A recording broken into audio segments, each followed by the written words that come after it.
જય શ્રી કૃષ્ણ. હા, જય શ્રી કૃષ્ણ. હવે આજે આપણે હું થોડા હિમાલયના સિદ્ધિ યોગ્ય વિશે વાતો કરવા માંગુ છું. હા હા. હવે એમાં એવું છે કે સ્વામી શ્રી જ્યોતિ પ્રકાશ સમજી મહારાજ એમને આ બધો અનુભવ થયેલો છે, એટલે એમના શબ્દોમાં હું વર્ણન કરું છું. એમને જે થોડો ઘણો બી ઉલ્લેખ કર્યો છે ને એ વર્ણન તમને વાંચીને તમે શ્રવણ કરાવું છું. તો એ જ્યોતિ પ્રકાશાનંદજી મહારાજનો જન્મ એકચ્યુઅલી અમૃતસર જિલ્લામાં એક પ્રતિષ્ઠિત કુટુંબમાં જન્મ થયો હતો. હવે એને શું છે, એમના કુટુંબમાં વંશ પરંપરાથી જ રામજીની સેવા આવતી હતી, એટલે શૈશવકાળમાંથી જ એમને રામજી તરફ અતોલ અનુરાગ હતો. એટલે નાની ઉંમરમાંથી જ રામજીના પૂજન, ધ્યાન, જપમાં વ્યવસ્થિત ટાઈમ પૂરો કરતા હતા. મેક્સિમમ સમય એમ જતો હતો એમનો. આ રીતે એમના નાની ઉંમરમાંથી વૈરાગ્ય કેળવાયેલો હતો. પણ એમનું ચિત્ત વૈરાગ્યના કારણે શું થયું કે હિમાલયમાં જઈ અને ત્યાં જઈને સિદ્ધ મહાત્માનું દર્શન કરવા અને ત્યાં કોઈ સારી જગ્યા શોધી અને ત્યાં એમને ભજન ધ્યાન કરવાનું એમનું ચિત્ત પહેલેથી એ લાલાયિત હતું. પણ એમના માતાજીએ, છોકરો બહુ નાનો ને એટલે માતાજીએ રૂકાવટ કરેલી કે ના ના ના કે એવી રીતે ઘર છોડીને જવાનું નહીં, તારે ઘરમાં રહીને જેટલું ભજન ધ્યાન કરવું હોય કરજે કે છે. પણ હવે છોકરો નાનો હતો બહુ, એટલે માતાજીની રૂકાવટ હતી એટલે જઈ ના શક્યો. પણ બન્યું ભગવાનને કરવું તો લગભગ એમની ઉંમર 15 વર્ષની હતી અને માતાજીનો સ્વર્ગવાસ થયો. એટલે પછી એમને નક્કી કર્યું કે હવે મને કોઈ રૂકાવટ નહીં આવે કે છે. એટલે પછી એમને આગળ ઘરની ઘણી સારી સમૃદ્ધિ હતી, બધું સુખ સાહેબી ઘરમાં બધી હતી. એ બધાને પણ એને લાત મારી અને ઘર છોડીને પછી નીકળી ગયા. સૌથી 15 વર્ષની ઉંમરનો છોકરો, પણ તો પણ એમને બહુ આકર્ષણ હિમાલયનું હતું નાની ઉંમરથી.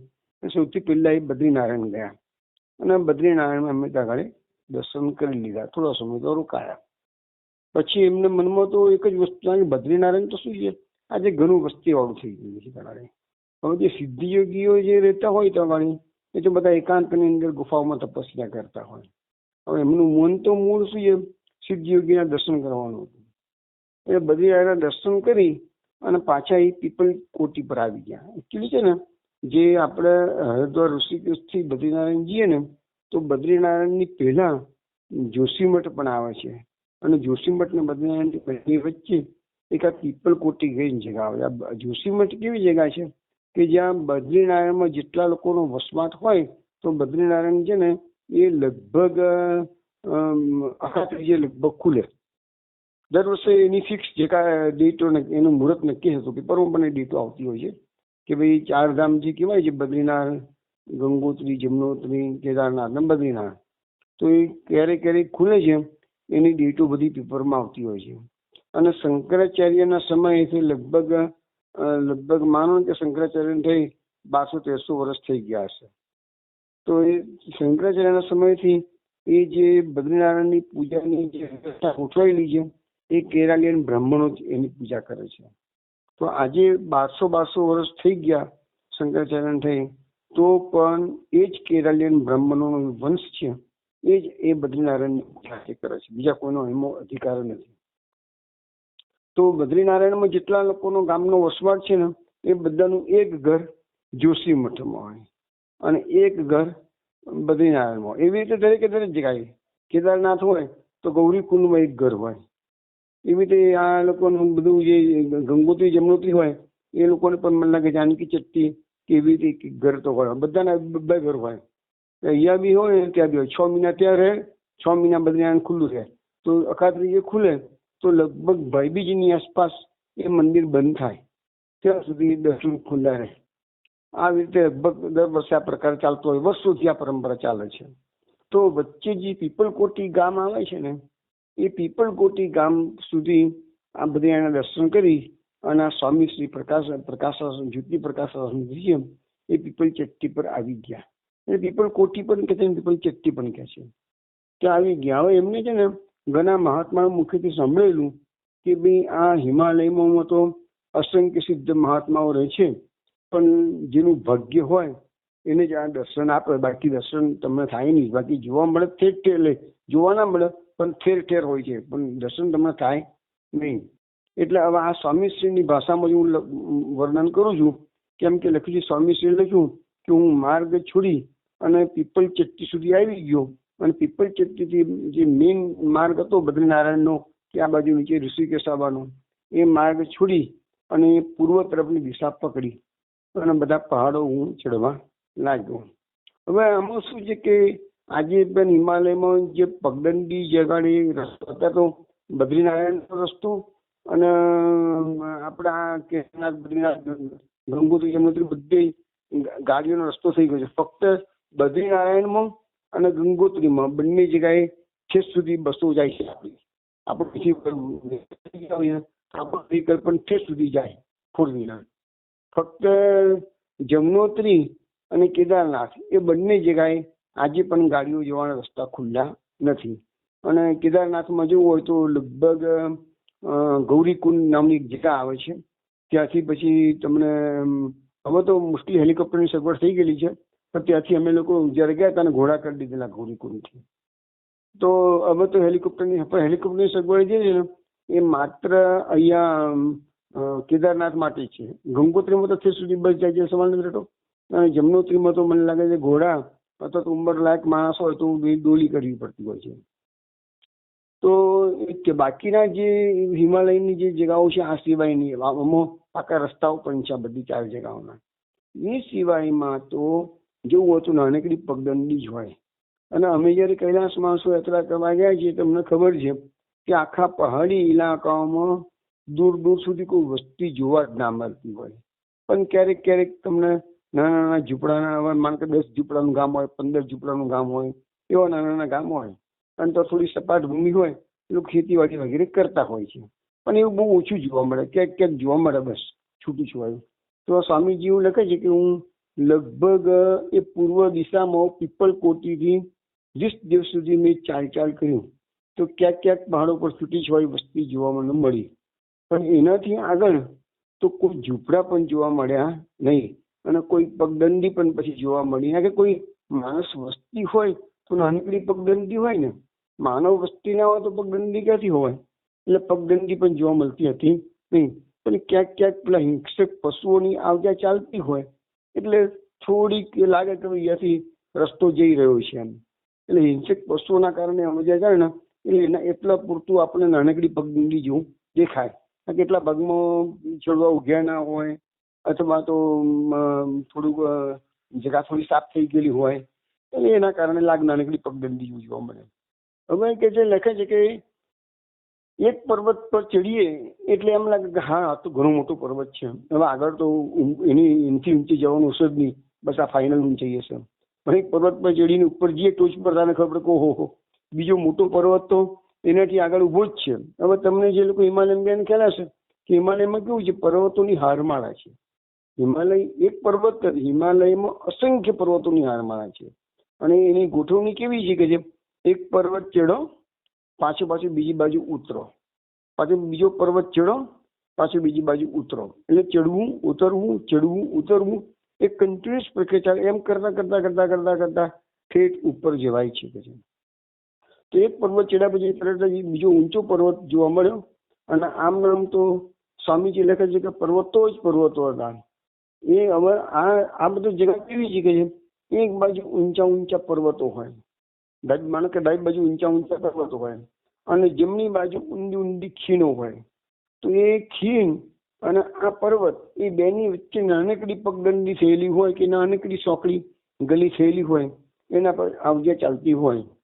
તો બીજી બાજુ ઊંડી ભયંકર ખીણો હોય અને ખીણો એટલી બધી ભયંકર હોય કે નીચે નજર કરો ને તો તમને નંબર આવી જાય, ચક્કર આવી જાય, એટલી બધી ઊંડી ખીણો. અને જો કોઈ ભૂલી જગ્યાએ કોઈનો પગ લપસ્યો તો હાથમાં કોઈ કશું હાથમાં ના આવે, ખબર ના પડે ક્યાં ગયો માણસને ક્યાં ગયો. એટલે એટલી બધી ભયાનક જગાઓ બધી છે કે છતાં આનંદ છે, કારણ કે એ જગાઓ જેટલી બધી દિવ્ય છે કે એમાં આનંદ આવે છે. બસ સ્વામીજી લખે છે કે હું દિવસભર ચાલતો રહ્યો અને રાત પડે એટલે કોઈ ઊંચી સપાટી પર કોઈ થોડી જગ્યા મળી જાય, સપાટી જેવી જગ્યા, ઊંચી જગ્યાએ ત્યાં કાઢ હું રોકાઈ જવું કે છે. અને રાત્રે કે જે હિંસક પશુઓના ખૂબ અવાજો આવે એટલે એનાથી બચવા કે રાત્રે હું થોડી તો અગ્નિ જલાવી દેતો કે છે. અને એવી રીતે કે છે કે રાત વાસો હું તો કરી લઉં. અને કે આ રામચંદ્રજીનો મંત્ર એની પાસે હતો એટલે કે રામ નામ સતત મારું લેતો હતો એટલે મારામાં કોઈ ભય જેવી વસ્તુ હતી નહીં. અને મને પહેલેથી જ કહે છે કે એક રામચંદ્રજીના મંત્રના કારણે અભય દાન પ્રાપ્ત થઈ ગયું હોય એવી મારી સ્થિતિ હતી કે છે. હવે એક દિવસ કે છે કે એવું બધા અનુભવોનું વર્ણન તમને સકાળે કરું છું કે છે કે લખે છે સ્વામીજી, એક દિવસ એક સાંકડી પગદંડીથી હું આગળ વધી રહ્યો હતો. હું સ્મરણ કરું સતત ચાલતો હતો, જપ ચાલતો હતો.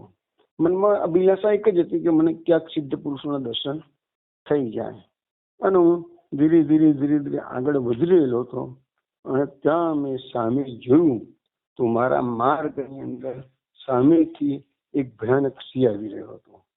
હવે એ મારી તરફ આવી રહ્યો છે, હું એની તરફ જઈ રહ્યો છું. હું વિચાર્યું કે ભાઈ આ જંગલી સિંહ આટલો ભયાનક છે, કદાવર એનું શરીર છે કે છે, જોતા જ આપણા રૂવાડા ખડા થઈ જાય એટલું બધું ભયાનક શરીર છે એનું કરીએ. એટલે હવે ખબર પડી ગઈ કે હવે આપણો જીવનનો અંત આવી ગયો. હવે અહીંયા મેં તરત જ નક્કી કર્યું કે ભાઈ હવે આ સિદ્ધોના દર્શન કરવા માટે તો હું નીકળી છું, પણ હવે મને સિદ્ધોના દર્શન થઈ રહ્યા. હવે આ સિંહ એનો શિકાર કર્યા વગર રહેશે નહીં. એટલે સ્વામીજી લખે છે મેં તરત જ આગળ વધવાનું બંધ કર્યું. અને સિંહ મારા તરફ આવી રહ્યો હતો લખે છે. એટલે મેં આંખો બંધ કરી દીધી. આંખો બંધ કરી સ્થિર ઊભો થઈ ગયો અને મનમાં કે રામચંદ્રજીનું ધ્યાન ધર્યું. રામચંદ્રજી જેવું મેં ધ્યાન ધર્યું એટલે હું ધ્યાનમાં ઊંડો ઉતરી ગયો, ઊભો જ કે છે. અને મારા ધ્યાનમાં રામચંદ્રજી ધનુષ બાણ લઈ માથે મોટી શિર પર બધી જતા હોય છે અને મારા ધ્યાનમાં પધાર્યા. એટલે હું ધ્યાનમાં એકદમ આનંદ મગ્ન થઈ ગયો અને રામચંદ્રજીના દર્શન કરતો હતો. અને મનમાં તો ધ્યાનમાં જતા પહેલા મનમાં સંકલ્પ કરી દીધેલો કે અંતિમતી સાગતી, આ સિંહ 1 મિનિટમાં અહીંયા નજીકમાં આવી. કારણ કે ધીરે ધીરે મંથર ગતિથી આવી સિંહ નજીક આવી રહ્યો હતો. એટલે કે મારા શરીરનો કોડિયો એના માટે તો નાસ્તો લાગે માનવનું શરીર. એટલે કે આ અમારું 1 સેકન્ડમાં મને ચપટ કરી જશે કે છે. એટલે કે રામચંદ્રજીનું નામ લેતા લેતા જ કે છે હું ધ્યાન ધરતા ધરતા જ મારું ધ્યેય ત્યાં કરું તો મને સાકેત ધામમાં એન્ટ્રી મળી જાય. એમ માણીને આંખો બંધ કરી ધ્યાન ધરવા બેઠો કે છું. પણ થોડી વાર સુધી ધ્યાન ધર્યા કર્યું મેં, પણ થોડી વારમાં મારું ધ્યાન તૂટી ગયું. એટલે પાછું હું જાગ્રત અવસ્થામાં આવી ગયો. તો જોયું તો સિંહ એકદમ ધીરે ધીરે ધીરે ધીરે એકદમ મારી નજીક આવી ગયો હતો. એટલે શું કહું, હવે તો આ મારો કાળ સાવ નજીકમાં છે. એટલે મેં તરત જ પાછી ફરીથી આંખો બંધ કરી. રામચંદ્રજીએ વિનંતી કરી કે પ્રભુ આ અંત સમય આવી ગયો છે, આપ મારું રક્ષણ ક્રમ ના કીધું પણ હવે અંત સમયે ભલે કે મને આ સિંહ મારો કોડિયો કરી લખે છે તો મને તમારા ધામમાં લઈ જાઓ છે. પણ આંખો બંધ કરી રામચંદ્રજીને ધ્યાન દોર્યું. પણ આ વખતે રામચંદ્રજી મારા ધ્યાનમાં આવ્યા નહીં. કદાચ થોડો ડર પીસી ગયો હોય, ગમે તે કારણ હોય કે. પણ એ વખતે રામચંદ્રજીને હું ઝટપટવા લાગ્યો. ભગવાનને વિનંતી કરી પ્રભુ અત્યારે મારો ખરો સમય આવી ગયો છે અને તમે મારા ધ્યાનમાં આવતા થોડી વાર પહેલા તો મારું ધ્યાન મસ્ત લાગી ગયું. તો શું મારું ગતિ શું થશે પછી કે છે. આ સિંહ તો નજીક આવી જ ગયો છે હમણાં કે છે. અને કહે છે કે એમાં એટલામાં સિંહે કે છે પંજાથી ટપકી મારી થોડી કે છે, બુદ બુદ બુદ બુદ બુદ બુદ એવો અવાજ કર્યો. એટલે મને ખ્યાલ આવ્યો કે ગયો ગયો ગયો. હવે આ સિંહનો 1 સેકન્ડમાં મને ઝપાટ મારીને કોડિયો કરી જશે કે છે. હું મરવાની અની પર જ છું કે છે. બસ પણ છતાંય ભલે મારા ધ્યાનમાં રામચંદ્રજી ના આવ્યા પણ મેં સતત રામ નામ તો ચાલુ જ રાખ્યું કે છે. અને ત્યાં અચાનક જોયું તો આ શું કે છે, મારી પાછળના ભાગમાં મોટો ધમાકો થયો, મોટો અવાજ આવ્યો. એટલે આના એસે જ કે છે મારી આંખો ખુલી ગઈ અને મેં પાછળ નજર કરી તો જોયું તો સિંહ મારી આગળથી મોટો કૂદકો મારી મને ઓળંગી અને બીજી બાજુ જતો રહેલો કે છે અને ભાગી ગયો કે છે.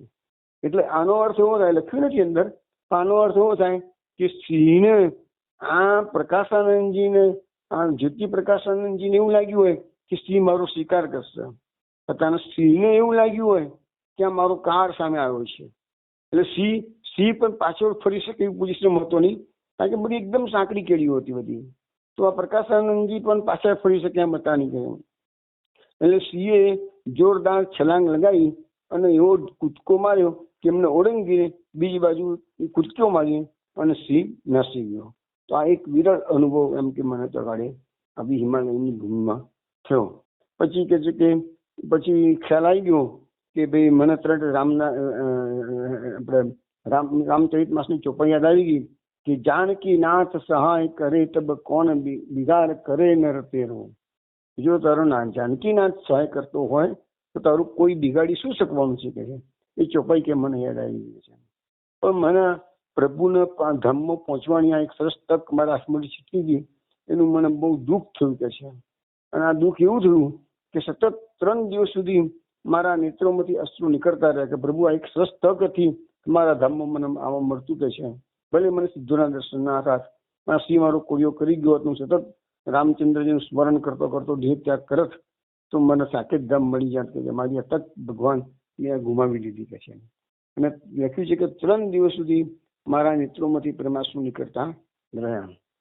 પછી આવી રીતે કે જો આગળ વધતો જ ગયો કે એમ કોઈ માનવ વસ્તી તો જોવા મળતી જ નથી કે દિવસો સુધી કે. અને આવી રીતે થોડેક આગળ ગયા પછી અમુક દિવસો પછી પાછો એક જંગલી રીંછ સામે આવીને ઉભી. સેમ બનાવ કે છે, જેવો સિંહનો બનાવ બન્યો હતો એવો જ આ જંગલી રીંછનો બનાવ બન્યો. અને સેમ બધો અનુભવ રિપીટ નથી કરતો, પણ અંદર લખી બધું સેમ જ થયું કે રામચંદ્રજી ધ્યાનમાં આવ્યા, આંખો બંધ મેં કરી લીધી અને થયું કે આ વખત રીંછ, જંગલી રીંછ છે, કદાવર છે, મોટું છે, મારો શિકાર કરી લેશે કે છે. એ પણ નજીક આવતું ગયું કહે એમ. અને કશું બધો આખો અનુભવ રિપીટ થયો. અને છેવટે પેલા રીંછે પણ જોરદાર કૂદકોનો છલાંગ મારી અને મને ઓળંગીને બીજી બાજુ ભાગી ગયું છે. એટલે મારું મેં એમના ચરિત્રમાં તો લખ્યું નથી, પણ મારું પોતાનું અંગત માનવું એવું છે કે ત્યાંના સિદ્ધ પુરુષોને આવો આ કળિયુગનો માનવી એ લોકોની એરિયામાં જતો હોય એ એમને ગમતું ના હોય, એટલે કદાચ બની શકે કે ત્યાંના સિદ્ધો એને ગભરાઈ મારવા માટે કે એને પાછો કાઢી મૂકવા માટે આવા સ્વરૂપો ધારણ કરતા હોય. આ તો મારું પોતાનું અંગત માનવું છે, એવું મને એ ચરિત્રમાં ક્યારે લખેલું નથી. પણ એ લખ્યું છે કે એક સિંહે મારી પરીક્ષા કરી અને એક બાજુ કહે છે કે મને રીંછે પરીક્ષા કરી, તો બંને પરીક્ષામાં પાસ થયો અને આગળ વધવા મળ્યો. અને આ બધી જગ્યાએ આટલું બધું ફર્યું, સિદ્ધના કોઈ દર્શન થયા નહીં. હૃદયમાં કે થોડી નિરાશા તો વ્યાપી ગયેલી હતી, પણ છતાં મેં ધીરજ રાખી હતી અને ચાલતો જ રહ્યો કે છે. એમ કરતા લખ્યું છે કે લગભગ 2.5 માસ વીતી ગયા. પીપલકોટથી છોડ્યું પછી લગભગ 2.5 માસ તો વીતી ગયા. ત્યાં સુધી મને ખાલી અનુભવમાં ગણો તો આ 2 અનુભવ થયો, રીંછીનો અને સિંહનો અનુભવ થઈ શકો અનુભવ થયો નહીં. એ કોઈ માનવ વસ્તી જોવા ના મળી, ના કોઈ સિદ્ધોના દર્શન થયા. પણ 1.5 માસ પૂરા થઈ ગયા પછી એક એવી સુંદર પર્વત પર જગા આવી તો આગળ સમતલ ભૂમિ જોવા મને મળી. એટલે મને થયું કે આટલું બધું હું ચાલ કરું છું, રોજ સવારથી 7 સુધી ચાલ કરું છું, અને એવા 2.5 મહિના નીકળી ગયા છે. તો આ સમતલ ભૂમિ મને મળી છે, લાવતાનો થોડો સમય હું રોકાઈ ગયો. એટલે સમતલ ભૂમિ પર હું તો રોકાઈ ગયો અને કહે છે કે આખો દિવસ પ્રભુ સ્મરણ કરું, રામચંદ્રજીને જપ કરું, રાત પડે સુઈ જાઉં. અને સાથે મેં એક ચપ્પુ રાખ્યું હતું કે છે. એટલે મને કેટલાક મહાત્માઓએ સમજાવેલું કે હિમાલયની અંદર આ પ્રકારની ભૂમિ આવે તો તગાડે એમ કે જમીનમાં થોડા કંદ થયેલા હોય છે, એને ખોદી અને એ કંદ તમે કાપીને ખાઓ તો એ સ્વાદિષ્ટ હોય અને મધુરા હોય અને પચવામાં હલકા હોય, તો તમારું પેટ ભરી જાય. બીજું શું છે કે હિમાલયમાં ઋષિ મુનિઓ તપસ્યા આજે પણ કરી રહ્યા છે. એટલે ભગવાને ઠેર ઠેકાણે એટલા બધા ફળાદી મૂકે છે આજે કે જે કોઈ વાંધો આવે નહીં. અને ઠેર ઠેર પાણીના ઝરણા આજે પણ તમે હિમાલયમાં જાઓ તો પણ પાણીના ઝરણા અસંખ્ય જોવા મળે, અસંખ્ય પાણીના ઝરણા જોવા મળે. અને જ્યાં ગાળે એવું કહેવાય છે કે જ્યાં ગાળે પાણીના ઝરણામાં થાળી ટોટીમાંથી પાણી પડે, આપણા ઘરના નળમાંથી પાણી પડે અને કેવું નાનકડી ધાર પડતી હોય છે કે એવું ધારવાળું પાણી જ્યારે ઝરણામાં કોઈ જગ્યાએથી આવતું હોય તો એને જડીબુટ્ટી વાળું પાણી આ લોકો કહે છે.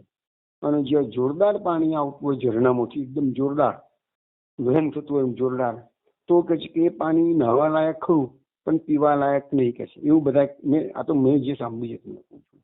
અને પેલું જડીબુટ્ટી વાળું પાણી, એ પાણી છે ને એ હંમેશા પીવા લાયક હોય છે. તો એમને આ કંદોની પહેચાન તો આ મહાત્મા આ લોકોને કરાવી હતી, આ જ્યોતિ પ્રકાશાનંદજીને. એટલે કહે છે કે હું રસ્તામાં તગાડે એક કંદ મને એવી જગ્યા દેખાય એટલે જમીન ખોદી લઉં, અંદરથી કંદ કાઢી લઉં અને એ કંદ હું ખાઈ લઉં એટલે મારું પેટ ભરી જતું હતું કે છે. એમ કરીને હું દિવસો મારા કાઢતો હતો કે છે. અને પછી શું થયું કે છે કે આગળ જતા જેમ એકદમ ડીપ જંગલની અંદર ડીપ પર્વતોમાં ગયો તો ત્યાં આગળ તો રાત પડી ને પછી ઔષધિઓના મને દર્શન થવા મળે. પછી મને પેલો દેવતા પ્રગટાવવાની જરૂર પડતી નહીં કે હિંસક પશુથી રક્ષણ મેળવવા માટે કે હું રાત્રે કે દેવતા પ્રગટાવતો હતો તો પછી મને એની જરૂર પડી નહીં. કારણ કે મને દિવ્ય ઔષધિઓના દર્શન થાય ને એ ઔષધિઓમાંથી એવો દિવ્ય પ્રકાશ રાત્રે કોઈ દીપક ટમટમતો હોય ને એવી રીતે પેલી ઔષધિઓ બધી ટમટમતી અને એમાંથી જ એ આછો પ્રકાશ આવતો હતો. એટલે જગાડ હું રોકાયો હું ત્યાં મને કહે છે કે ચારે બાજુ પ્રકાશ હોય એટલે વાંધો ના આવે.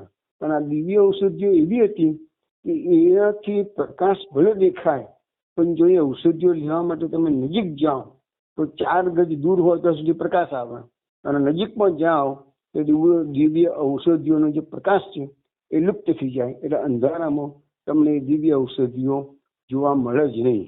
એટલે પ્રકાશ લુપ્ત થઈ ગયો એટલે તમે એને તોડી ના શકો. દૂર રહો તો પ્રકાશ આપો, નજીક જાઓ તો પ્રકાશ લુપ્ત થઈ જાય. તો એવી બધી દિવ્ય ઔષધિઓના દર્શન કે મેં આગળ કરતો હતો કે હું.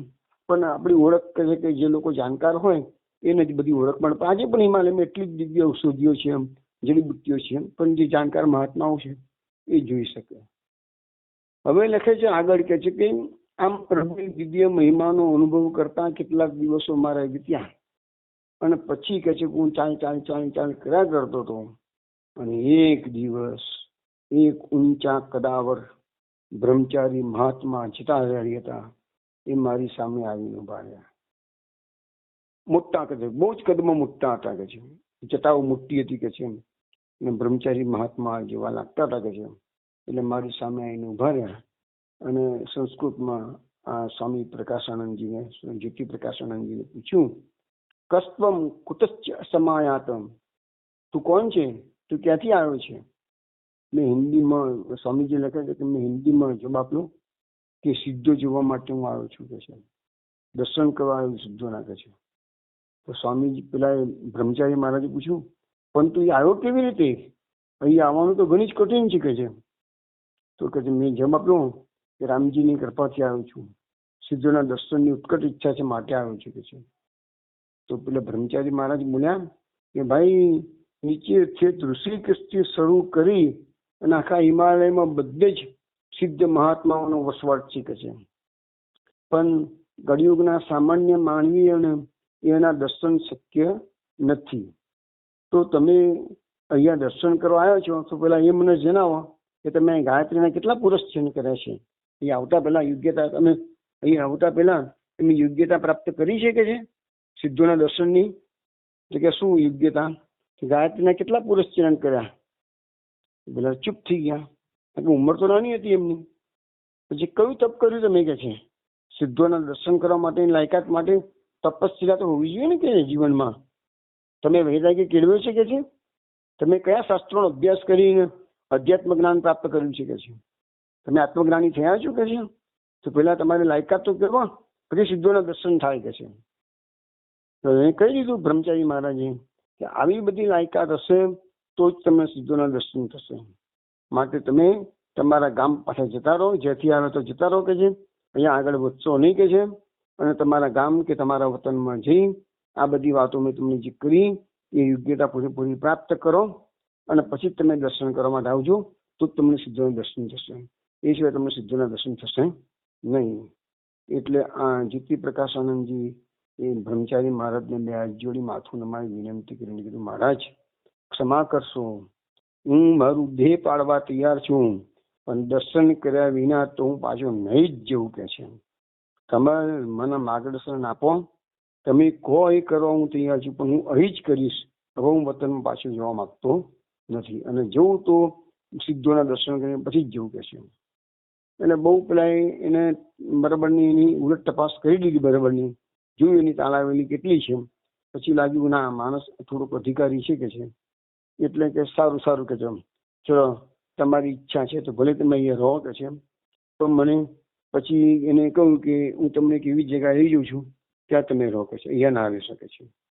પછી કે છે કે મને એક જડીબુટ્ટી બતાવી પેલા બ્રહ્મચારી મહારાજે, એટલે આ સ્વામી જ્યોતિ પ્રકાશાનંદજીને, કે જો આ જડીબુટ્ટી જે છે ને એ જડીબુટ્ટીનો 1 તોલો રસ તમે કાઢીને પી લો તો 7 દિવસ સુધી તમને ભૂખ લાગશે નહીં, અને તમારા શરીરની જે સ્ફૂર્તિ છે, એ શક્તિ છે, એ બધી જળવાઈ રહેશે. તમારે વિચરણ કરવું હોય પહાડી પ્રદેશમાં તો પણ તમે થાક્યા વગર વિચરણ કરી શકશો.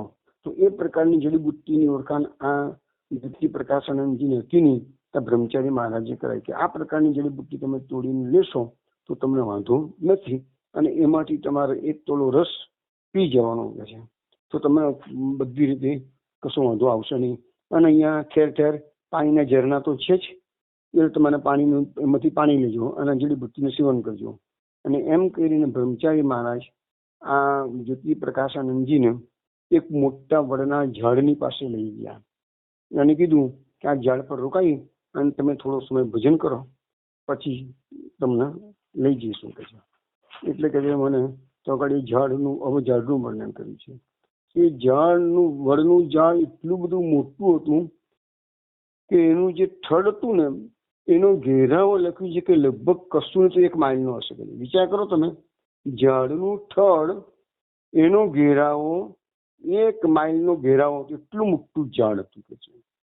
અને એ ઝાડના ઉપરના જે શાખા પ્રશાખાઓ, ડાળખીઓ, પાંદડા એટલી બધી સઘન હતા કે છે કે ચોમાસામાં વરસાદનું પાણી પણ અગાડે નીચે ના આવે, અને ઉનાળામાં જે ધૂપ પડતી હોય, તડકો બપોરના સમયે, તો તડકો પણ ના આવે, કારણ કે પેલા પાંદડા એટલા બધા હતા તો વરસાદના તડકાનું રક્ષણ મળી જતું હતું. એવી જગ્યા મને આ બ્રહ્મચારી મહારાજે બતાવી હતી. પછી એ જગ્યાની વિશેષતા એવી લખી છે કે શીતકાળની અંદર જમીન, નીચેની જે જમીન જેના પર હું બેઠો હું તપસ્યા કરતો હું, તો શીતકાળમાં નીચેની જમીન ઉષ્ણ બની જતી હતી, અને ઉનાળો આવે તો એ જ જગ્યા પાછી ઠંડી બની જતી હતી. અને શીતકાળમાં મને પ્રોટેક્શન મળ્યું, ઉષ્ણકાળમાં પ્રોટેક્શન મળ્યું. પછી પાછે તો નિર્મળ ઝરણા તો વહેતા હતા, મધુર જળનું વહેતું હતું કે છે.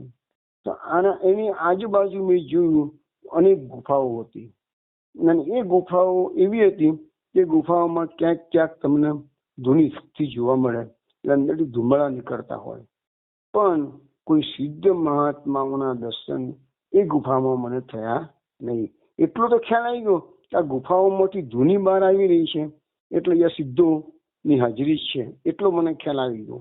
પણ એવી એક દિવ્ય ભૂમિ પર બ્રહ્મચારી મહારાજ મને લઈ ગયા અને કીધું આ વાડીની નીચે રોકાઈ અને તું રામચંદ્રજી તારા જે ઈષ્ટદેવ છે એના જપ તું કર્યા કર, થોડા વખત પછી જોઈશું કે છે. એમ કહીને બ્રહ્મચારી મહારાજ મને ત્યાં મૂકી અને જતા રહ્યા. એટલે મને એવી સુંદર જગ્યાએ લઈને ગયા કે હું ગમે એટલો સમય રોકાવું તો પણ મને વાંધો નહીં, કારણ કે પેલું જડીબુટ્ટી બતાવી એટલે ભૂખ શાંત થઈ ગઈ. અઠવાડિયે 1 જ વખત લેવાની કરી દીધી. એ શાંતિ પાણીના ઝરણા હતા, એટલે સવારે તો ઠંડી ગરમીથી વરસાદથી પ્રોટેક્શન મળતું. તો આમને આમ લખ્યું છે કે 10-11 મહિના સુધી એ ઝાડ નીચે મેં કાઢ્યા. એટલો સમય વીત્યો. પછી એક દિવસ એ બ્રહ્મચારી મહારાજ પાછા ઓચિંતા આવી ગયા, અને બ્રહ્મચારી મહારાજે મારી પાસે આવીને, એટલે કે આ સ્વામી જ્યોતિ પ્રકાશાનંદજી કહે કે મારી પાસે બ્રહ્મચારી મહારાજે એને કીધું કે દેખ ભાઈ, તારી ઉંમર ઘણી નાની છે કે છે, અને તું હવે બહુ આગ્રહ ના કર, તું દેશમાં જા, શાસ્ત્રોનો અભ્યાસ કર, થોડું તપ કર, વૈરાગ્ય દ્રઢ કર, અને પછી જ આવજે કે છે, તો હું સિદ્ધોના દર્શન કરાવીશ કે છે. હવે તું બહુ આગ્રહ ના કર, તું જતો રહે કે છે. પણ કે છે કે મેં તો કહ્યું કે મહારાજ, મારી તો પ્રતિજ્ઞા કરી લીધી છે કે સિદ્ધોના દર્શન વગર તો હું પાછો નહીં જ જવું કે છે. આથી પાછા બ્રહ્મચારી મહારાજે મને બરાબરનો તપાસ્યો, મારી તાલાવેલી જોઈ, અને પછી મને સાઇન કરી કે સારું ચાલે, મારી પાછળ તું આવ. એટલે કે બ્રહ્મચારી મહારાજ આગળ ચાલે છે, હું પાછળ જઉં છું, એમના પગલે ચાલુ છું કે છે.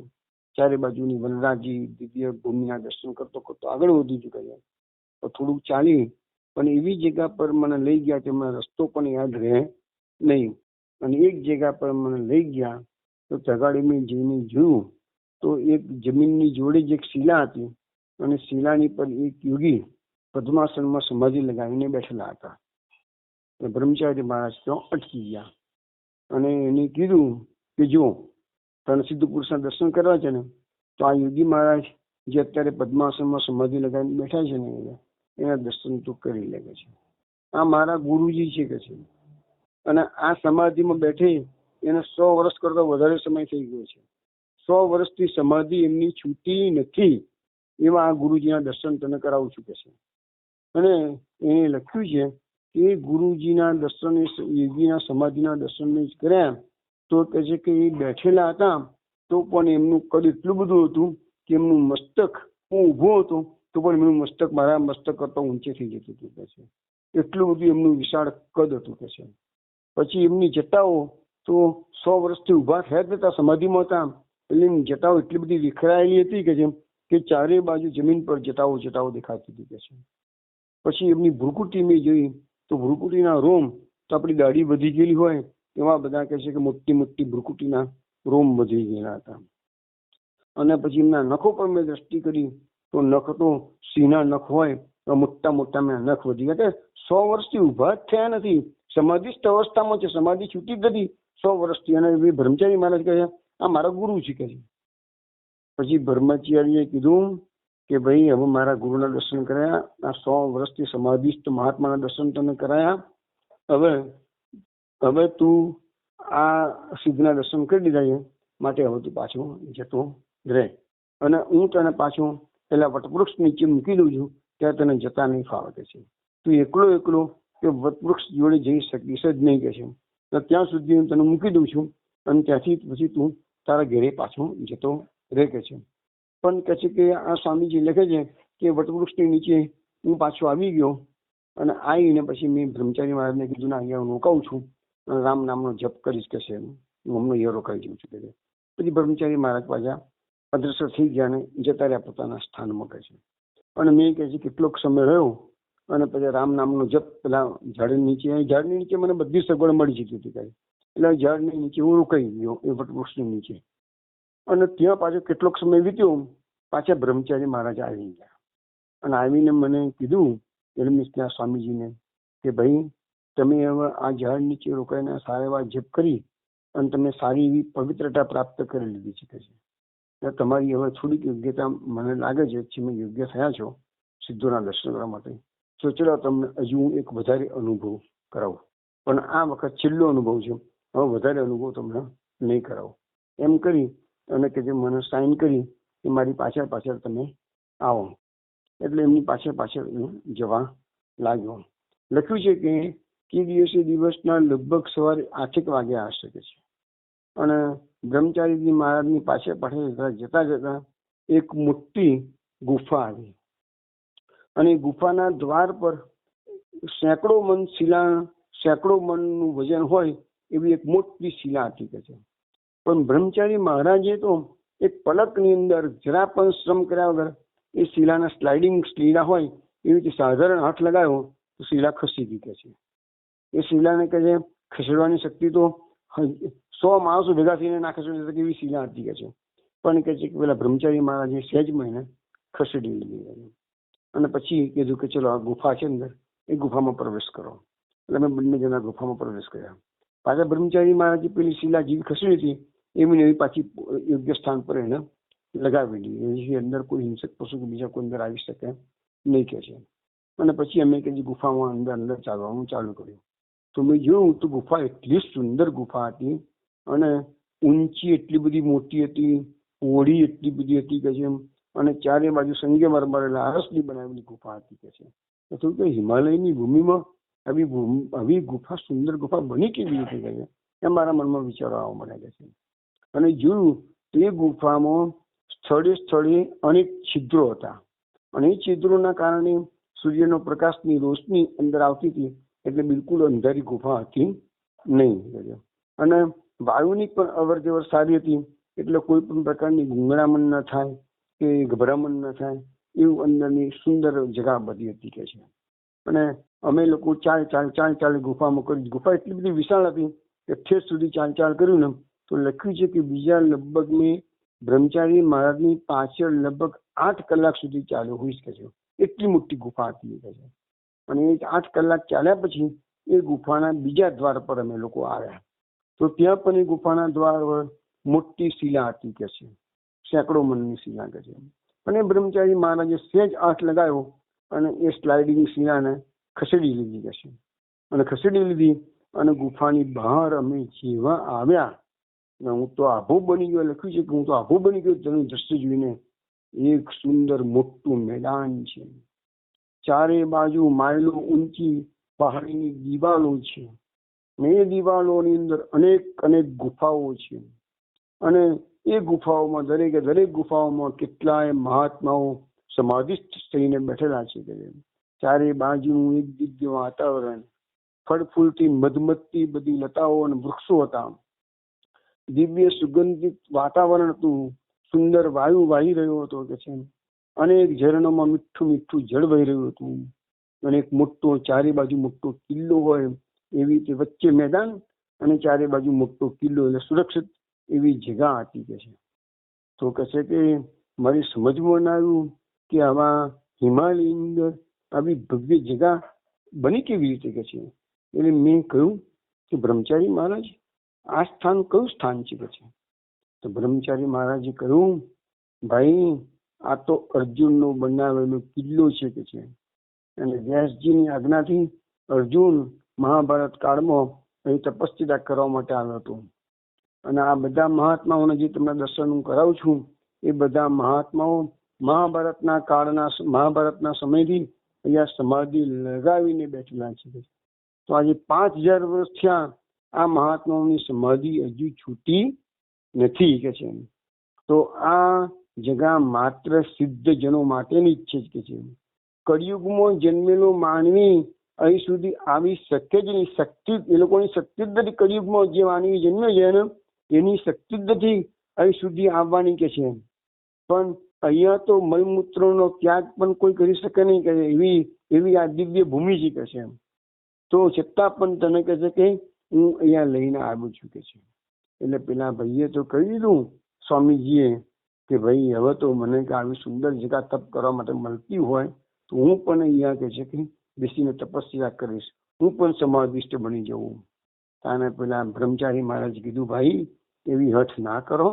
અહીંયા કળિયુગનો જન્મેલો માનવી આવી જ ના શકે તો રોકાવાની વાત જ ક્યાં રહી કે છે. તો પછી જો તમે હઠ કરીને રોકાઈ ગયા ને, આ તો હું તમને લઈને આવ્યો છું એટલે તમે આ જગ્યા પર આવવા મળ્યું. તમે જાતે તો આ જગ્યા પર આવી જ ના શકો કે છે. તો કે છે તમે હઠ કરીને જો રોકાઈ ગયા, આ મહાત્માઓ પાસે એટલી બધી સિદ્ધિઓ છે, એક રાતની અંદર ઊંચો કરી અને તમે તમારા ગામ મૂકી આવશે કે છે. માટે તમે અહીંયા રહેવાનું મિથ્યા મનોરથ છોડી દો કે છે. આ તમારું કેપેસિટી નથી અહીંયા રહેવાની કે છે, તમારી યોગ્યતા પણ નથી કે છે. પણ આ તો ખાલી તમે આટલા બધા જપ કર્યા છે રામચંદ્રજીના, અને મને એમ લાગ્યું કે આટલું બધી તમારી તાલાવેલી સિદ્ધ પુરુષોને છે, એટલે હું તમને દર્શન કરવા માટે અહીંયા લઈ આવ્યો છું. આમ કહીને બ્રહ્મચારી મહારાજે મને પાછા જેવા આવ્યા હતા એવી જ પેલી શિલા ખસેડી પાછા અમે લોકો પેલી સંગમરમરની ગુફામાં પ્રવેશ કર્યો. ગુફામાં પ્રવેશ કરી અને બીજી બાજુ દ્વાર પર 8 કલાક ચાલીને પાછા આવ્યા. પાછા પેલી શિલાને હટાવી પાછી ગોઠવી એ બધું કરી જે વટવૃક્ષ નીચે મને તપસ્યા કરવાની માટે હું રોકાઈ ગયો હતો એ તો અગાડી કરી હું એ વટવૃક્ષ નીચે રોકાઈ ગયો કે. અને એમને એમ કે છે કે મારું તો અગાડી પાછું પહોંચી ગયું કે છે. પછી કે છે કે એ વટવૃક્ષ નીચે બેઠો કે છે હું જપ કરતો હતો. બ્રહ્મચારી મહારાજ જતા રહ્યા અને બ્રહ્મચારી મહારાજ મને એવી ઇન્સ્ટ્રક્શન આપીને ગયેલા કે અહીંયા થોડા દિવસ જપ કરી હું તું તારા ગામ જતો રહેવો, વધારે આગ્રહ કરીશ નહીં કે છે. પણ મારો લોભ બહુ હતો કે છે એટલે ત્યાં હું રોકાઈ ગયેલો હતો કે છે. પણ હવે એક દિવસ એવું બન્યું કે છે, એક દિવસ રાત્રિના સમયે હું એ વટવૃક્ષની નીચે રામ મંત્રનો જપ કરતો હતો. જપ કરતા મારા નેત્ર ખુલ્લા હતા અને અચાનક એક દિવ્ય પ્રકાશ મારી નેત્રોની સામે આવ્યો. એટલો બધો દિવ્ય પ્રકાશ આવ્યો કે પ્રકાશની મધ્યમાં એક સુંદર આકૃતિ મને દેખાઈ. પણ હું એ આકૃતિને સમજવાનો પ્રયત્ન કરું છું. આકૃતિ શેની છે, રામચંદ્રની છે કે બીજા કોઈની છે? પણ પ્રકાશની ચકાચોટ એટલી બધી હતી, એટલો બધો જબરજસ્ત પ્રકાશ હતો કે આકૃતિ મને સ્પષ્ટ દેખાય નહીં. પણ એક દિવ્ય અનુભૂતિ ભગવાને મને એ દિવસે કરાવી દીધી. થોડી ક્ષણો કે જે મારી એવી રીતે નીકળી ગઈ એ દિવ્ય પ્રકાશ તમે દર્શન કર્યા એમાં આકૃતિને સમજવાનો પ્રયત્ન કરતો હતો, તો થોડી વાર પછી એ મારી અનુભૂતિ બંધ થઈ ગઈ. દિવ્ય પ્રકાશ અંતર્ધાન થઈ ગયો, આકૃતિ દેખાતી બંધ થઈ ગઈ. મેં ભગવાનને કહી વ્યથિત હૃદય ખૂબ જ વિનંતી કરી કે પ્રભુ, મને તમે આવી રીતે અનુભૂતિ કરાવો જેનાથી મને સંતોષ થતો નથી. મને આવું સ્પષ્ટ અનુભૂતિ કરાવો. આવી અનુભૂતિથી મને શું મળ્યું? મને તમારા દર્શન તો થયા નથી કે આકૃતિ તો કોની આકૃતિ જ મને તો ખબર નથી પડતી કે આટલું દિવ્ય અનુભૂતિ થઈ એટલું જ. તો આવી રીતે કે છે કે તમે મને તકડાવો નહીં કે છે પ્રભુ. તો પછી જાતે કીધું પણ મારું પ્રાપ્ત એવું ક્યાં છે કે પ્રભુના મને દર્શન થાય કે છે. આમ નામ કે હું દિવસો મારા તવાડી બેઠેલો હતો, રામચંદ્રજીના જપ કરતો કાઢતો હતો. અને ત્યાં જ પાછા એક દિવસ બ્રહ્મચારી મહારાજ આવી ગયા હતા પાછા. અને આ સ્વામી પ્રકાશાનંદ, જ્યોતિ પ્રકાશાનંદજીને આગ્રહ કરીને કીધું કે ભાઈ હવે તમે બહુ દિવસ ના રોકાવો, તમે વતન જતા રહો. અહીંયા તો કળિયુગના માનવી માટેની આ જગાઓ નથી, એટલે આ સિદ્ધ પુરુષોની જગાઓ છે કે છે. તમે હવે આગ્રહ ના કરશો, મેં તમને દર્શન કરાવી દીધા સિદ્ધ પુરુષોના, હવે તમે વતન જતા રહો કે છે. પછી એ લખ્યું છે સ્વામીજી કે હું નિવાસ થયો, મારે પાછા આવવું પડ્યું.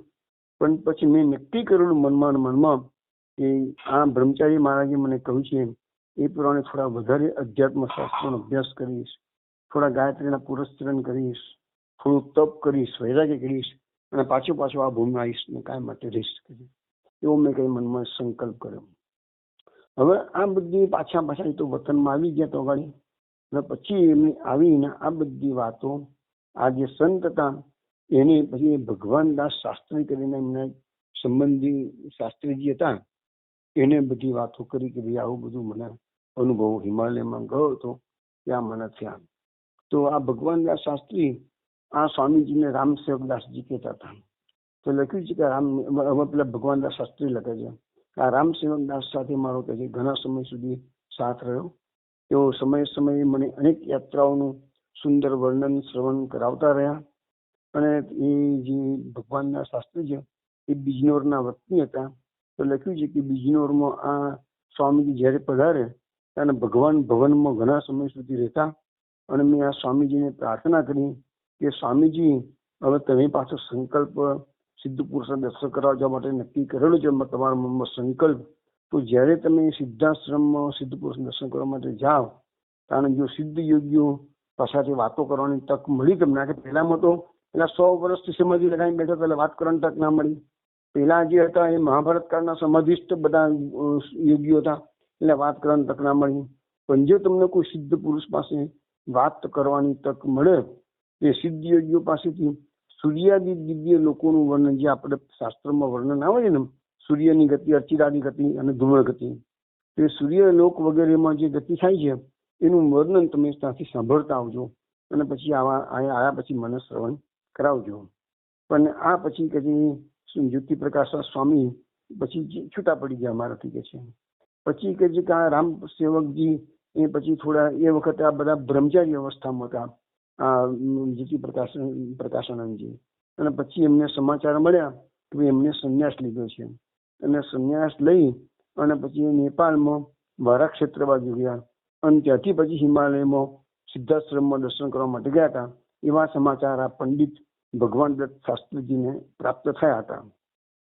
પછી શાસ્ત્રીજી મહારાજ લખે છે કે આ પ્રાતસ્મરણીય સ્વામી શ્રી જ્યોતિ પ્રકાશ આશ્રમજીની અંતિમ અવધૂત અવસ્થાનું એમને પછી જે જાણવા મળ્યું એ વર્ણન એમના લેખમાં લખેલું છે કે એમની અંતિમ અવસ્થા એમની કેવી હતી, જે સ્વામીજી આ હિમાલયમાં આટલું બધું પરિભ્રમણ કર્યું ને એની વાત કરે છે. તો લખ્યું છે કે ઘણા દિવસો સુધી આ જ્યોતિ પ્રકાશાનંદજીના દર્શન થયા નહીં. આથી પંડિતજી કે છે મેં તપાસ કરાવી કે હાલમાં જેવું ક્યાં બિરાજે છે કે છે. તો છેવટે કે છે સંવત 1990 ફાગણ મહિનામાં હું કાશી ગયો. કાશી એટલે હું એટલે કોણ, એના પંડિત ભગવાનદાસ શાસ્ત્રી એ કાશી ગયા. અને તો કાશીમાં મેં જોયું તો જયારે આ સ્વામીજી બ્રહ્મચર્ય અવસ્થામાં હતા ત્યારે એ કાશીમાં 64 ઘાટ પર મોટે ભાગે રહેતા હતા છે. એટલે ત્યાં હું તપાસ કરવા ગયો 64 ઘાટ પર. તો એમની જાણકારી મેળવવા માટે ઘાટ પર હું ગયો તો ત્યાં એક મને સ્વામીજી ઓમકારાશ્રમજી મળી ગયા. એ તો રહેતા હતા છે. તો મેં એમને પૂછ્યું ઓમકારાશ્રમજીને કે પહેલા અહીંયા જે પેલા બ્રહ્મચારી જ્યોતિ પ્રકાશાશ્રમજી રહેતા હતા એના વિશે કોઈ માહિતી તમને મળી શકે છે? કારણ કે એમને ઓમકારાશ્રમજી એમ કહ્યું કે હા, લગભગ એ વાતને 2-3 વર્ષ થયા અને પહેલા આ 64 ઘાટ પરના પગથિયા પર એક કોપોનધારી મહાત્માને એમની ઉભેલા જોયા. શિર પર ઘણી મોટી જટાઓ હતી કે છે. હું નજીક ગયો એટલે આ કોણ કે છે? પેલા ઓમકારાશ્રમજી કે છે. હું ઓળખી ગયો કે ઓહો, આ તો જ્યોતિ પ્રકાશાશ્રમજી જ છે કે છે. મેં તરત જ એમને વિનંતી કરી કે ઉપર અમારી આશ્રમમાં ચલો અને કુટીરમાં વિશ્રામ કરો કે છે. પણ તેઓએ શિર ઝુકાવી મને નમો નારાયણ કહ્યું પણ કશું બોલ્યા નહીં. મને ખ્યાલ આવી ગયો, એટલે આ ઓમકારાશ્રમજી કે છે, મને ખ્યાલ આવી ગયો કે આનંદ મગ્ન અવધૂત અવસ્થામાં હતા. મેં તેઓને કહ્યું કે ચલો તમે થોડું જમી લો ઉપર આશ્રમમાં આવીને કહે. પણ તો એમને કશું બોલ્યા નહીં અને સામે જોયું પણ નહીં કહે છે. આથી તરત મેં શિષ્યોને આજ્ઞા કરી કે જાઓ તાત્કાલિક થોડું દૂધ લઈ આવો કહે છે. એટલે એ લોકો શિષ્યો મારા હતા ને એ થોડું દૂધ લઈ આવ્યા. મેં સ્વામીજીને તરત જ દૂધ પાવા માટે આગ્રહ કર્યો તો ખાલી સ્વામીજીએ એક ઘૂંટ દૂધ પી અને તરત જ ત્યાંથી જ 80 ઘાટ તરફ ચાલવા મોડ્યું કે છે. મારી સામે જોયું પણ નહીં, પાછા વળીને પણ જોયું નહીં કે છે. એટલે થયું કે ચલો ભાઈ સ્વામીજી અત્યારે ઉદ્ધત અવસ્થામાં છે એટલે એમને કોઈ જગ્યાએ બોલવાની ઈચ્છા લાગતી નથી. એટલે એ સ્વામીજી પછી કે 80 ઘાટ તરફ જતા રહ્યા અને પછી કહે છે કે એ વાતને પણ ઘણા દિવસો વીતી ગયા. પછી પાછા ફરીથી એક દિવસ આ 64 ઘાટના પગથિયા પર મેં એમને બેઠેલા જોયા. તો આ વખતે એમને આખા શરીરે માટી લગાવેલી હતી કે છે. એટલે મેં તરત જ એમની સાથે વાતચીત કરી પણ એ તો મારી સામે દ્રષ્ટિ પણ કરતા હતા નહીં, કારણ કે જોઈ એ અવધૂતની ઉચ્ચતમ અવસ્થામાં દેખાતા હતા કે છે. મેં તરત જ મારા 2 વિદ્યાર્થીઓને આશ્રમમાંથી બોલાવ્યા અને કીધું કે ભાઈ આ સ્વામીજીના શરીર પર આટલી બધી માટી લાગેલી છે, તમે નીચેથી ગંગાજીનું જળ લઈ આવો. અને ગંગાજીનું જળ લાવી એ લોકોએ અને તાત્કાલિક એ લોકો સ્વામીજીને એક શરીર પર ચોળીને સ્નાન કરાવ્યું અને એમના શરીરની બધી માટી એમને કઢાઈ નાખી કે છે. પણ એ સ્વામીજીની એવી અવસ્થા હતી, એમને કશી શુદ્ધ પણ રહી નહીં કે અમે એમને સ્નાન કરાવ્યું, માટી કાઢી તો પણ એ કશું નહીં. એવો બ્રહ્માનંદની અખંડ સમાધિમાં હોય એવી રીતે કહે છે કે એમની એક સવિકલ્પ સમાધિમાં હતા એવું લાગ્યું કે છે. તેઓ શ્રીનો ખાવા પીવાનો, વિશ્રામ કરવાનો બધો વ્યવહાર તે વખતે છૂટી ગયો હતો એવું લાગ્યું કે છે. આથી પછી કશું પણ સાંભળ્યા કર્યા વગર જ તેઓએ 80 ઘાટ પર આ વખતે પણ તેઓએ 80 ઘાટ તરફ ચાલવા માંડ્યું. અને આ પછી આ સ્વામીજી આવી અવધૂત અવસ્થામાં હતા તેઓ કદી પણ દેખાયા નહીં. તો પછી આ ભગવાન શાસ્ત્રીજીએ ચિત્રકૂટ વગેરે અનેક સ્થાનોમાં શોધ કરાવી કે ભાઈ આ જ્યોતિ પ્રકાશાશ્રમજી મહારાજ અત્યારે ક્યાં બિરાજે છે. પણ ઘણા તીર્થોમાં માણસો તીર્થયાત્રાઓ કરવા જતા હોય તો તપાસ ખૂબ કરાવી હતી પણ કોઈ જગ્યાથી એમને ક્યાંય સમાચાર મળ્યા નહીં. અને છેવટે કહે છે ભગવાન દત્ત શાસ્ત્રી કહે હું પણ અનેક તીર્થોમાં ગયો અને છેવટે નિરાશ થઈને પાછું મારા સ્થાન બીજ દોરમાં આવી ગયો.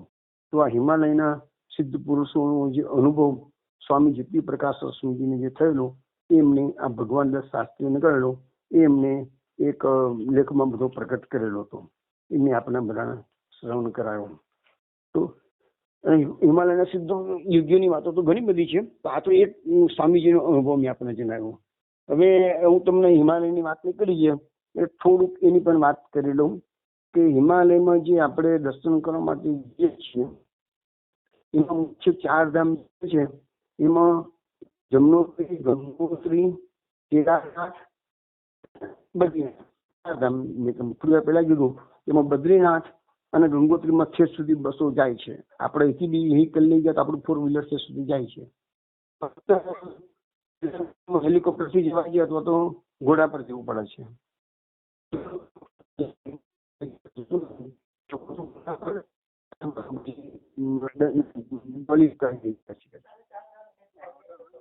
હેલિકોપ્ટર 4 ધામ થાય. હેલિકોપ્ટર છે ને જે લોકોને ત્યાં જવું હોય આપણે દેહરાદૂનથી સર્વિસ છે એની હેલિકોપ્ટરની પણ.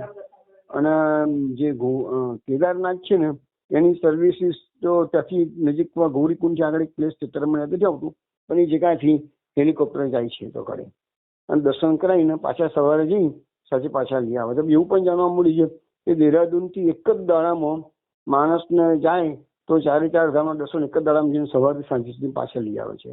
એવું પણ જે તો બહુ અઘરું પડી જાય, પણ એમાં કારણ કે બધા દર્શન થવાની શક્યતા ઓછી, કે દર્શનનો સમય ખુલ્લો હોવો જોઈએ ને પાછું, એ બધું ઈચ્છે તો કરે. હવે હું તમને થોડીક એની આજે વાત નીકળી છે તો ત્યાંની નદીઓની પણ માહિતી આપી દઉં. તો જો જમનોત્રી છે એમાંથી જમનાજી વહે છે, ગંગોત્રીમાંથી ભાગીરથી વહે છે, કેદારનાથમાંથી મંદાકિની વહે છે, અને બદ્રીનાથમાંથી અલકનંદા વહે છે. અને જે શાસ્ત્રોની રચના વ્યાસ મહર્ષિ જે કરી એ એમનો સમ્યાપ્યાસ આશ્રમ વ્યાસ મહર્ષિનો એ સરસ્વતી નદીના કિનારે આવેલો છે. તો એ આશ્રમ તો નહીં, પણ એ વ્યાસ ગુફા આજે પણ જોવા મળે છે, એ સરસ્વતીના કિનારા પર જ છે. અને જે આ બદ્રીનાથથી લગભગ 3-4 કિલોમીટર દૂર એક માના કરીને ગામ છે, એ છેલ્લું લાસ્ટ ઇન્ડિયન વિલેજ કહેવાય છે. અને એનાથી લગભગ 28-30 કિલોમીટર ઉપર લગભગ ચાઇનાની બોર્ડર આવી જાય છે એવું બધા કહે છે. અને જે પાંડવોએ જે સ્વર્ગારોહણની પ્રક્રિયા, સ્વર્ગારોહણ માટેનું જે કર્યું હતું, જે મહાભારતનું વર્ણન આવે છે, તો એ જગ્યાએ અહીંથી જ જવાય છે. એટલે પાંડવો અહીંથી બદ્રીનારાયણથી આ રસ્તાની અંદર એમાં એક ભીમપુલ કરીને જગ્યા છે, માના ગામથી પણ લગભગ 1-8 કિલોમીટર દૂર. એ ભીમપુલ સુધી તો હું પોતે પણ જઈ આવેલો છું. અને ભીમપુલથી પણ આગળ જતા લગભગ જાણ્યું છે કે લગભગ 28 કિલોમીટર જેટલું ડિસ્ટન્સ કાપ્યા પછી એક સરોવર આવે છે, અમને હું નામ યાદ આવશે કહીશ. તો એ સરોવરથી થોડેક જ આગળ ત્યાં આગળ આ સ્વર્ગારોહણના પગથિયા છે. અને એનાથી પણ આગળના ભાગમાં તમે જાઓ એટલે બીજો રસ્તો હશે કદાચ, ત્યાં ચાઇનાની બોર્ડર આવી જાય છે. તો એ જે સરોવર છે ને એ સરોવર છેલ્લું સરોવર ત્યાં આગળ એક અમદાવાદના એક ઉદ્યોગપતિ મિસ્ટર MM ખંભાતવાળા, એ લોકો લખ્યું છે, મેં ચરિત્રમાં વાંચેલું વર્ષો પહેલા, તો આંબળાની પડીવાળા MM ખંભાતવાળા એ લખ્યું હતું કે હું ત્યાં ગયો હતો એ સરોવરમાં, અને એ સરોવરમાં MM ખંભાતવાળાએ પોતે સ્નાન કર્યું હતું. અને એ વખતે કે સ્નાન કરતી કરી બરફનો ટુકડો મને મળ્યો, એના પર શ્રી કૃષ્ણ લખેલું હતું કે છે, એ ટુકડો કે બરફનો હું ખાઈ ગયો હતો કે છે. તો એમ ખંભાતવાળાનું મેં ચરિત્ર બહુ વસ્તુ પહેલા વાંચેલું, અત્યારે મને પૂરેપૂરું યાદ બી નથી એ બધી વસ્તુ. એ ભીમપુલ સુધી, એ ભીમપુલ જે છે ને એને સરસ્વતીનું ઉદ્ગમ સ્થાન કહેવાય છે. તો ત્યાંથી નીકળીને સરસ્વતી આવે છે તો એ કેદારનાથમાંથી જે મંદાકિની આવે છે, સોરી બદ્રીનાથમાંથી અલકનંદા આવે છે, અને ભીમપુલ બાજુથી સરસ્વતી આવે છે. તો એ અલકનંદા અને સરસ્વતીનો જે સંગમ થાય છે એ જગ્યાનું નામ છે કેશવ પ્રયાગ. જગાડે અલકનંદા અને સરસ્વતીનો સંગમ છે. પછી સરસ્વતીનું અસ્તિત્વ મીટી ગયું અને પછી એને અલકનંદા જ કહેવાય છે. એ અલકનંદા આગળ જતા કેદારનાથમાંથી નીકળેલી મંદાકિની, તે મંદાકિની અને અલકનંદા એ બંનેનો સંગમ થાય છે. એ જગ્યાનું નામ છે કર્ણપ્રયાગ. પછી એને મંદાકિની નથી કહેવાતી, મને અલકનંદા જ કહેવાય છે. પછી અલકનંદા નદી જે છે એ ગંગોત્રીથી જે ભાગીરથી નીકળી છે, એ ભાગીરથી અને અલકનંદા એ બંનેનો સંગમ થાય છે દેવપ્રયાગમાં. એ દેવપ્રયાગમાં સંગમ થયો પછી આગળ જે જાય છે એને ગંગા કહેવાય છે. ભાગીરથી અલકનંદા એ બંને નામો નથી કહેવાતા, પછી એનું નામ પડ્યું ગંગા. અને ગંગા આગળ જાય છે તો જમનોત્રીમાંથી જે જમનાજી નીકળ્યા, તો જમનાજી અને ગંગાજી અને જે સરસ્વતી તગાડે લુપ્ત થઈ ગયા હતા કે આપણે તગાડે જોયું તો કેશવ પ્રયાગની અંદર અલકનંદા સાથેનો, તો પછી એ ગુપ્ત વેશે, એ ગુપ્ત રીતે એ સરસ્વતી પ્રયાગમાં પહોંચે છે. તો અહીંયા પ્રયાગની અંદર ગંગા, જમના અને ગુપ્ત સરસ્વતી એ ત્રણનો સંગમ છે. એનું નામ પડ્યું પ્રયાગ, એ જગ્યાનું નામ પ્રયાગ. અને પછી જે નદી છે એમાં જમનાજીનું અસ્તિત્વ પૂરું થઈ ગયું, સરસ્વતીનું અસ્તિત્વ પૂરું થઈ ગયું, અને પછી એને ગંગા જ કહેવાય છે.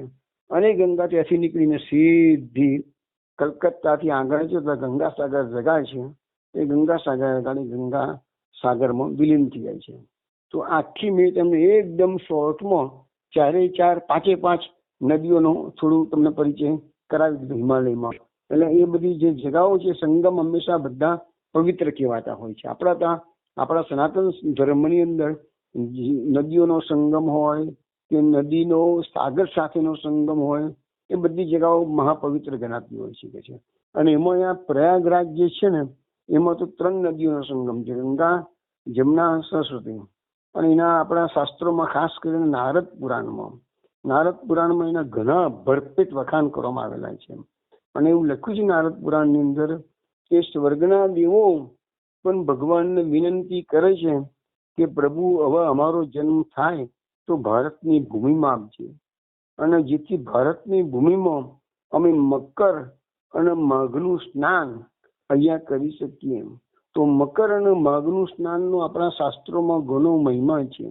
અને નારદ પુરાણમાં એવો ઉલ્લેખ છે કે 3 કરોડ અને 20 લાખ બ્રહ્માંડના તીર્થો એ વખતે આ મકર અને માઘનું સ્નાન કરવા માટે ત્યાં આવે છે. એટલો બધો આ દિવ્ય મહિમા આ મકર અને માઘનો છે. અને નારદ પુરાણમાં એવો શ્લોકનો ઉલ્લેખ છે કે અહીંયા પ્રયાગરાજમાં મકરના માઘનું સ્નાન થતું હોય ત્યાં સ્નાન કરતી વખતે એવો શ્લોક બોલવાનો કે મકરસ્થે રવો માગે ગોવિંદાચ્યુત માધવ સ્નાને નાનેન મે દેવ યથોક્ત ફળદુભવ. આ નારદ પુરાણનો શ્લોક છે કે આ સ્નાન કરતે કરતે આ શ્લોક બોલવાનો કે છે. તો તમને એક જ ડૂબકીમાં ગંગામાં, સરસ્વતીમાં અને જમુનાજીમાં સ્નાન કરવાનું તમને ફળ મળે છે. અને પાછું મકર અને માઘ. મકર એટલે 14મી જાન્યુઆરી 1 મહિના સુધી મકર સંક્રાંતિ એટલે મકરનો સૂર્ય હોય છે. એટલે મકરસ્થે રવો શબ્દ વાપરેલો છે. અને માઘે એટલે માઘ સ્નાન. માઘ સ્નાન એટલે આપણા ગુજરાતી પ્રમાણે જોવા જઈએ તો પોષ સુધી પૂનમથી મહા સુધી પૂનમ એ 1 મહિનો જે છે ને એ આપણા ગુજરાતીમાં એને માઘ સ્નાન કહેવાય છે. પણ વ્રજની દ્રષ્ટિએ જોવા જઈએ તો વ્રજની અંદર આના મહા મહિનો કહેવાય છે. આપણો મહા મહિનો એ ત્યાંનો મહા મહિનો નહીં. આપણો જે પોષ સુધી પૂનમ છે અને માગશીરથી મહા સુધી પૂનમ છે એ વચ્ચેનો જે 1 મહિનો છે એને વ્રજની અંદર એક માઘ મહિનો કહે છે. અને એ માઘ સ્નાન કહેવાય. એટલે એવા દિવસો દર વર્ષે થોડાક દિવસો એવા આવે છે જેમાં મકરનો સૂર્ય પણ હોય અને માઘ હોય. તો એવા બંને દિવસો કોઇન્સાઇડ થતા હોય છે. એવા દિવસોમાં સ્નાન જ્યારે કરવા જાય કોઈ તો એને એક જ ડૂબકીમાં મકરનું અને માઘનું બંને સ્નાન મળે છે. જય શ્રી કૃષ્ણ વૈષ્ણવ.